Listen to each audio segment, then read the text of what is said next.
Hello everyone, ఈరోజైతే మీకోసం ఒక స్పెషల్ వంటకం, అది చిక్కుడుకాయ అండ్ క్యారెట్ కూర అనమాట. దీనికోసం ఫస్ట్ మీరు బాండ్లీ పెట్టుకొని అందులో కొంచెం ఆయిల్ వేసుకొని ఆవాలు, జీలకర్ర అండ్ పోపు దినుసులు అవి మీరు యాడ్ చేసుకోండి. సో ఇవి కొంచెం వేగాక మనం ముందుగా కట్ చేసుకున్న గ్రీన్ చిల్లీ చిన్న చిన్న పీసెస్ కట్ చేసుకున్నవి అండ్ ఆనియన్స్ వేసుకొని బాగా ఫ్రై అవ్వనివ్వాలి. అండ్ ఈ ఆనియన్స్ ఫ్రై అయ్యాక టమాటోస్ వేసుకొని కొంచెం సాల్ట్ వేసుకొని బాగా మగ్గనివ్వాలి.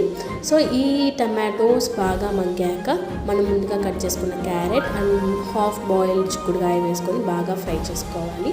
ఇవి కొంచెం ఫ్రై అయ్యాక కొంచెం పసుపు, కొంచెం మనకి కారానికి తగ్గట్టు కారం వేసుకొని బాగా కలుపుకొని కొంచెం వాటర్ అయితే పోసుకోవాలి. ఈ క్యారెట్ అండ్ చిక్కుడుకాయ మనం హాఫ్ బాయిల్ చేసాం కదా, ఇవి రెండు బాగా ఉడికేటట్టు అండ్ మూత పెట్టుకొని బాగా మగ్గనిచ్చుకోవాలి.